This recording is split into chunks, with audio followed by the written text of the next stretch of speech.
ബാലകാന്ഡം. ശ്രീനാരായണ ഗുരുദേവ ഭാഗവതത്തിന്റെ ഒന്നാമത്തെ കാണ്ഡമായ ബാലകാന്ഡം ആരംഭിക്കുകയാണ്. പരദേവതാസ്തുതി. ശാരദേ വരപ്രദേ വാണി വാസവാർജിതേ, ശാരദേ വേദമൂലേ ശാശ്വതേ പരാത്പരേ, ശാരദേ വസുവന്ദേ വാഗ്വിലാസിനി നീതാൻ, വാരിജാസനപ്രിയേ തുടച്ചിടനാരദം. ഇവിടെ പരദേവതയായി സ്വാമി സുധാനന്ദ പ്രാർത്ഥിക്കുന്നത് വർക്കല ശിവഗിരിയിൽ വാണരുളുന്ന വാഗ്വിലാസിനിയായ വീണാവാദനപ്രിയയായ ശ്രീനാരായണപ്രിയയായ ശാരദാദേവിയോട് തന്നെയാണ്. ദേവി, എനിക്ക് ശ്രീനാരായണ ചരിതം കിളിപ്പാട്ടായി രചിക്കുവാൻ ആഗ്രഹമുണ്ട്. അതിനായി തൃക്കയിൽ മേവുന്ന കളിത്തത്തെ തന്നെ ഇങ്ങ് അയച്ചിടണം. അമ്മേ, നിന്റെ കടാക്ഷമുണ്ടെങ്കിൽ മുടന്തനു പോലും ഗിരിശൃംഗങ്ങൾ കടക്കുവാൻ കഴിയും. മംഗലപ്രദയായ ദേവി ശാരദേ, നീ അനുഗ്രഹിച്ച് ഈ സംരംഭം സാഫല്യമാക്കി തരുവാൻ കനിഞ്ഞിടണേ. ഇങ്ങനെ പ്രാർത്ഥിക്കുന്ന നേരത്ത് ആകാശത്തു നിന്നും വിദ്യുത് പ്രഭ പോലെ ഒരു കാന്തി തൻ്റെ അടുത്തെത്തിയതായി അദ്ദേഹത്തിന് അനുഭവപ്പെട്ടു. വിഭ്രാന്തി കൊണ്ട് നിറഞ്ഞ ഹൃദയ പാരവശ്യത്താൽ ആത്മാനന്ദ ലഹരിയാർന്ന മനസ്സുമായി നിന്ന സ്വാമി തൻ്റെ മുന്നിൽ പ്രത്യക്ഷമായി നിൽക്കുന്ന പഞ്ചവർണ്ണത്തിലുള്ള തത്തയെ തൊഴുകയോടെ സ്തുതിക്കുകയാണ്. ആരോമൽ കിളിപ്പെണ്ണേ, നീ ശ്രീനാരായണ ഗുരുദേവന്റെ ചരിതം എന്നോട് പറഞ്ഞു തന്നാലും ആബാലവൃദ്ധം ജനങ്ങളും മഹാത്മ്യമേറുന്ന ഈ ചരിതം ഗ്രഹിച്ച് ഗുരുദേവൻ ഉപദേശിച്ച ഏകലോകത്തിൽ സാഹോദര്യത്തോടെ ജീവിക്കട്ടെ. ഇത് കേട്ട് ആമോദം പൂണ്ട ശാരിക പൈങ്കിളി ഗുരുവിന്റെ ചരിതം പാടുവാനായി തുടങ്ങി. പണ്ട് ലോകത്തിൽ ധർമ്മത്തിനു ചുതി വന്ന് മാനുഷർ അധർമ്മചാരികളായി വർത്തിച്ച കാലത്ത് ലോകരക്ഷകനായ സർവനായകൻ മത്സ്യം, കൂർമ്മം, വരാഹം, നരസിംഹം എന്നീ അവതാരങ്ങൾ എടുത്ത ശേഷം വാമനനായും പരശുരാമനായും രാമനായും കൃഷ്ണനായും ബുദ്ധനായും ജനിച്ച് ധരണിക്കുണ്ടായ സന്താപം തീർത്തു കലിയുഗത്തിന് അവസാനം കൽക്കിയായി വീണ്ടും എത്തുമെന്നും പുരാണങ്ങൾ പറയുന്നു.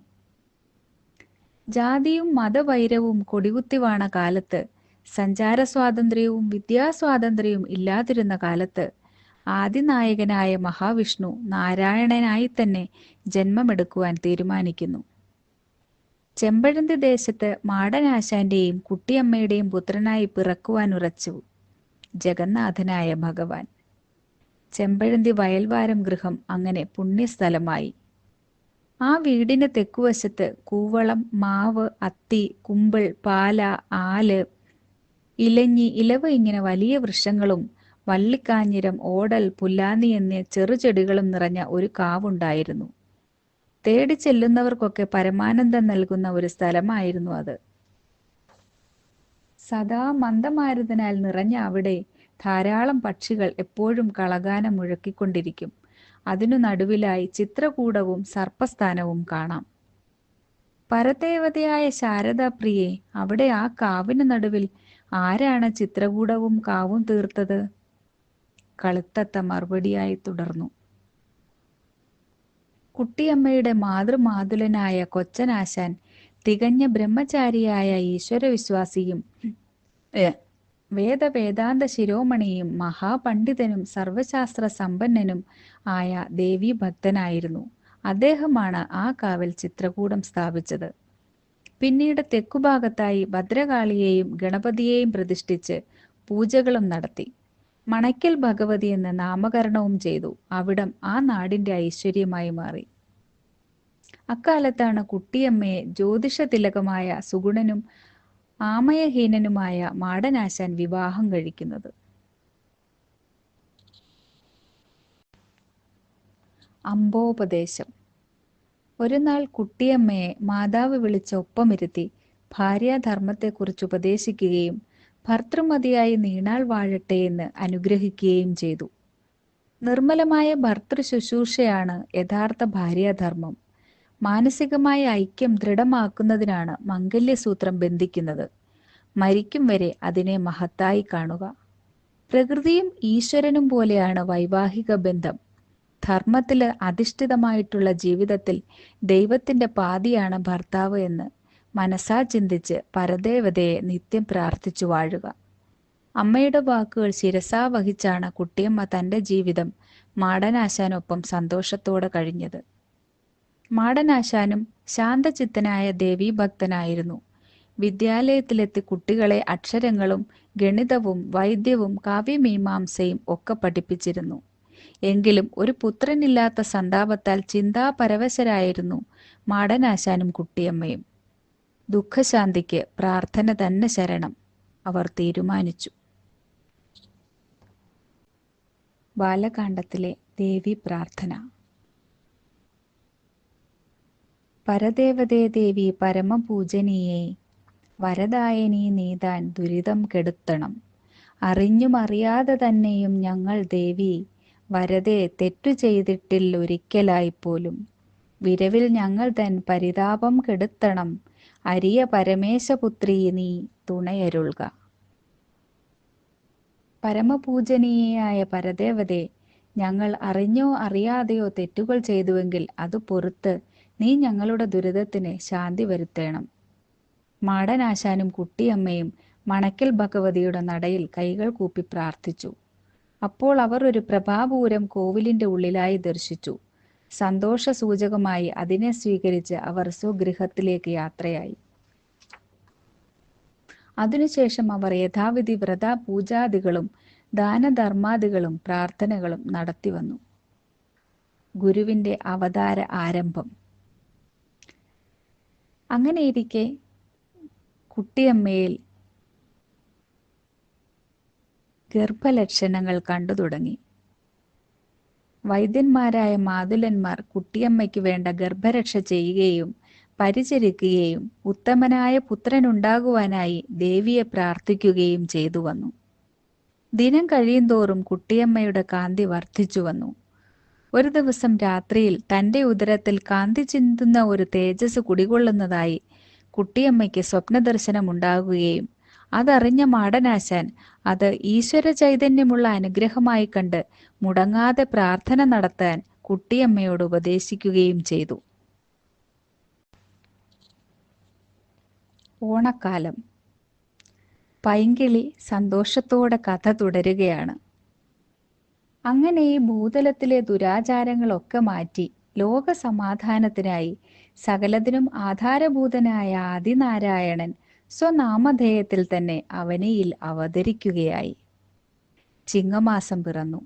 ചെമ്പഴന്തി ദേശക്കാരെല്ലാം ഓണാഘോഷത്തിന്റെ തിമിർപ്പിൽ ആറാടുന്നു. പുലികളിയും തുമ്പിതുള്ളലും ഓണക്കളികളും ഒക്കെയായി ജാതിമത ഭേദമന്യേ ജനങ്ങൾ സന്തോഷിക്കുന്നു. പച്ചക്കുട നിവർത്തി നിൽക്കുന്ന കേരവൃക്ഷങ്ങൾ തലചായ്ച്ചു നിൽക്കുന്നു. എങ്ങും നെല്ലിൻ കൂനകളും വൈക്കോൽ തുറുക്കളും.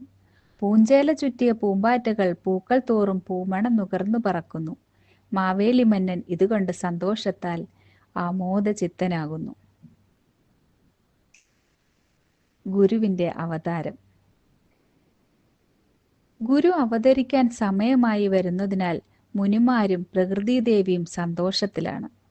കളിത്തത്ത അത്യധികം സന്തോഷത്തോടെ പാടിക്കൊണ്ടേയിരുന്നു. ദേവകൾ സ്തുതിപാഠങ്ങൾ ചൊല്ലുന്നു.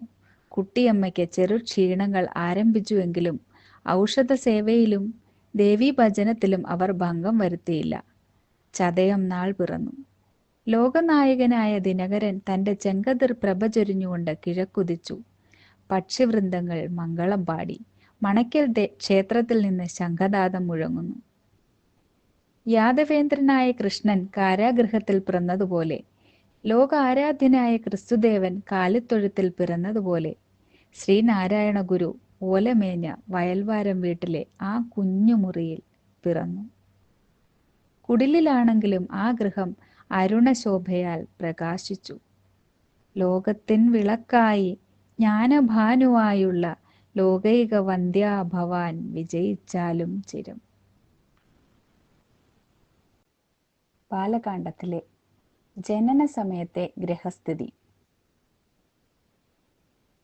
കൊല്ലവർഷം 1031 ചിങ്ങമാസം 14-ാം തീയതി ചൊവ്വാഴ്ച ചതയം നാളിൽ ചിങ്ങം രാശിയിൽ ഗുരു ജനിച്ചു.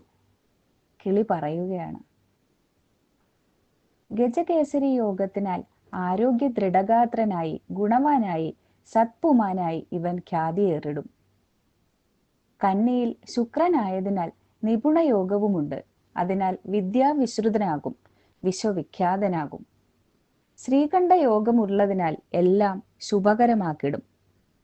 സാരസ്വതാഖ്യ യോഗം ഉള്ളതിനാൽ സാഹിത്യാദി കലാവാസനകൾ കൊണ്ട് ആരെയും അമർത്തിടും.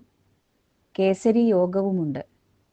7 ചൊവ്വയുള്ളതിനാൽ മംഗല്യം വരിക്കാതെ ബ്രഹ്മചാരിയായി വാഴും.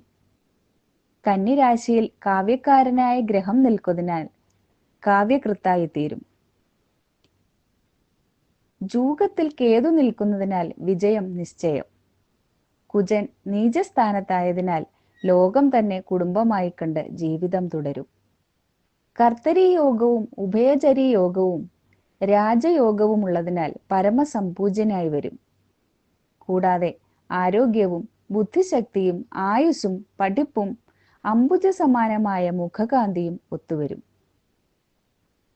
11 ശനി നിൽക്കുന്നതിനാൽ സന്യാസയോഗവും കാണുന്നു. അങ്ങനെ മഹത്തരമായ ഗുണങ്ങൾ നിറഞ്ഞ ആ കുഞ്ഞിനെ മാടനാശാനും കുട്ടിയമ്മയും നെഞ്ചോട് ചേർത്ത് ലാളിച്ചു. ജനന വിവരം കേട്ടറിഞ്ഞ് ആ ദേശക്കാരൊക്കെ വരികയും കുഞ്ഞിനായി പ്രാർത്ഥിക്കുകയും അത്യന്തം തേജസ്സുള്ള ആ കുഞ്ഞു മുഖം കണ്ട് ആനന്ദലബ്ധി അടയുകയും ചെയ്തു. ദിനങ്ങൾ പലത് കഴിഞ്ഞിട്ടും കുഞ്ഞ് ഇതുവരെ കരഞ്ഞില്ലല്ലോ. എപ്പോഴും അത്യന്തം ശോഭയോടുകൂടി പ്രസന്നമുഖനായിട്ടുള്ള കുഞ്ഞിനെ നോക്കി കുട്ടിയമ്മ മാടനാശാനോട് ചോദിച്ചു. ബാലനെ നോക്കി മാടനാശാൻ ഇപ്രകാരം പറഞ്ഞു: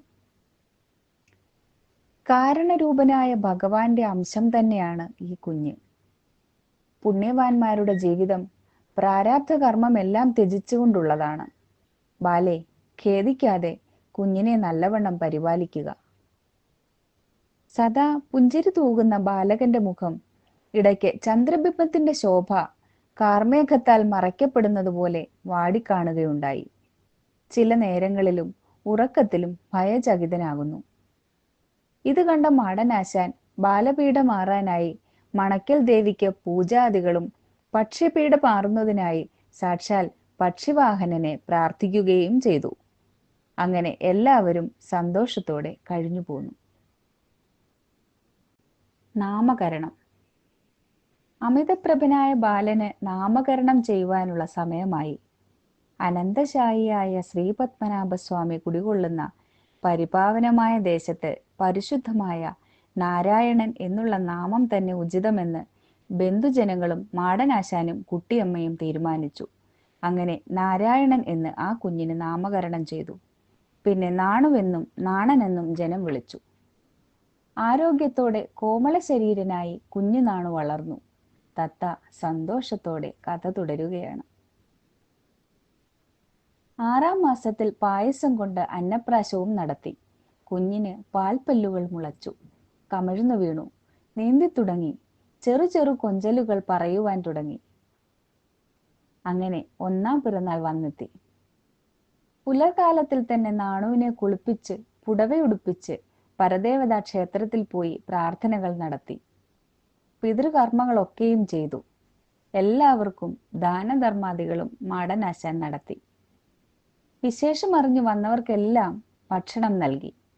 മണക്കൽ ക്ഷേത്രം ആ പിറന്നാൾ ഉത്സവം പോലെ ആഘോഷിച്ചു. അന്നു മുതൽ ഇന്നും ചെമ്പഴന്തിയിൽ ചതയമാണ് പ്രധാന ആഘോഷം. കുഞ്ഞുനാണു സന്തോഷവാനായി വളർന്നു. മാനസമാകും ഭൂവിൽ മുൾച്ചെടി മുളച്ചെന്നാൽ മാനസം കാനനമായി ബീഭത്സമായി തീരും. കളകൾ നീക്കി നല്ല ജ്ഞാനത്തിൻ വിത്തുപാകി പരിയിൽ സന്തുഷ്ടരായി പരിരക്ഷകൾ ചെയ്താൽ പാരതിൽ ശാന്തി മന്ദിരം ഇതുതാനും. ബാലകന് സനാതനധർമ്മത്തിന്റെ ബാലപാഠങ്ങൾ പഠിപ്പിക്കുവാൻ സമയമായി. പിൽക്കാലത്ത് കൊച്ചു, കൊച്ചമ്മ, ദേവി എന്നീ 3 സഹോദരിമാരും നാണുവിനുണ്ടായി. ശ്രീനാരായണ ഗുരു ഭാഗവതം കിളിപ്പാട്ടിന്റെ ബാലകാണ്ഡത്തിലെ ബാലലീലയാണ് നമ്മളിവിടെ വായിച്ചു തുടങ്ങുന്നത്. ബാലലീല. കുഞ്ഞുനാണുവിന്റെ ബാലലീലകൾ വിചിത്രങ്ങളായിരുന്നു. മണ്ണുകൊണ്ട് ചോറും കറികളും ഉണ്ടാക്കി പാവകൾക്ക് കൊടുക്കും. കാർവർണ്ണനെ പോലെ പശുക്കളെ മേയ്ക്കുന്നതായി ഭാവിക്കും. പാവങ്ങളായവരെ കണ്ടാൽ ദാനം ചെയ്യാൻ മുതിരും. പൂവുകളെടുത്ത് പൂജാരിയെപ്പോലെ ഭാവിക്കും. ചിലപ്പോൾ മയിലായി ഭാവിച്ച് നൃത്തം ചെയ്യും. സോദരിമാർക്ക് ഒപ്പമുള്ള കുഞ്ഞു നാണുവിന്റെ കളികൾ കണ്ട് കുട്ടിയമ്മയും മാടനാശാനും അതിയായി സന്തോഷിക്കും. 5-ാമത്തെ വയസ്സിൽ അതിസാരം പിടിപെട്ട് നാണു ആകെ വലഞ്ഞു. ചികിത്സകൾക്കൊപ്പം പരദേവതാ ഭജനം കൂടി നടത്തിയാണ് രോഗം ഭേദമായത്.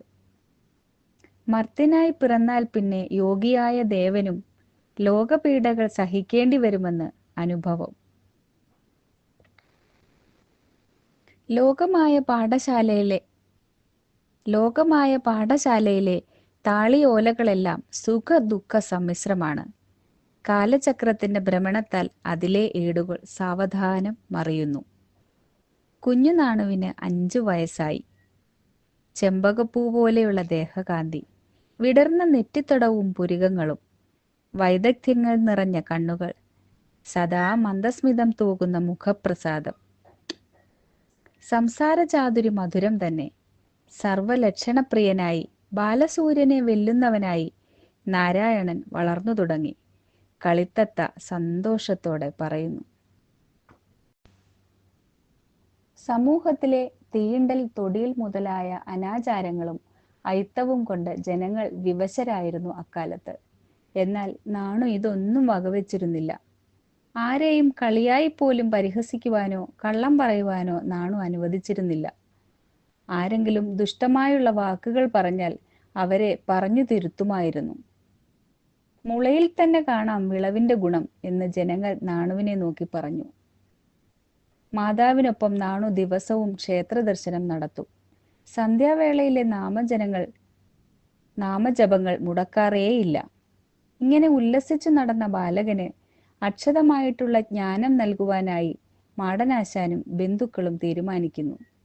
അക്ഷരപ്രകാശനം നടത്താനായി ഏറ്റവും കേമനായിട്ടുള്ള ഗുരു തന്നെയും വേണം താനും. അല്ലലുകൾ തീർത്ത് ജീവിതം ആനന്ദകരമാക്കുവാൻ വിജ്ഞാനം കൂടിയേ തീരൂ. ശ്രീനാരായണ ഗുരുദേവ ഭാഗവതം ബാലകാണ്ഡത്തിലെ വിദ്യാരംഭം എന്ന ഭാഗമാണ് നമ്മൾ ഇന്നിവിടെ വായിക്കുന്നത്. വിദ്യാരംഭം ബാലകാണ്ഡത്തിലെ അവസാന ഭാഗമാണ് വിദ്യാരംഭം. ഏകദേശം 18 പുറങ്ങളുള്ള വലിയ ഭാഗമാണിത്. അതീവ ഗുണവാനാകാൻ യോഗമുള്ള തൻ്റെ മകന് യോജിക്കുന്ന ഒരു ഗുരുവിനെ കണ്ടെത്തുക എന്നതായിരുന്നു മാടനാശാന്റെ ആഗ്രഹം. അതിനായി അദ്ദേഹം ചെമ്പഴന്തി ദേശത്ത് പ്രശസ്തനായ കണ്ണങ്കര വീട്ടിൽ നാരായണപിള്ള ആശാനെ സമീപിച്ചു. ആശാൻ അതിയായ സന്തോഷത്തോടെ നാരായണനെ വിദ്യ അഭ്യസിപ്പിക്കുവാൻ സമ്മതമറിയിച്ചു. മണക്കൽ ദേവിയുടെ അനുഗ്രഹം വാങ്ങിയ ശേഷം കുട്ടിയമ്മയും മാടനാശാനും ബന്ധുജനങ്ങളും ബാലനായ നാണുവുമൊത്ത് ആശാന്റെ അടുത്തെത്തി.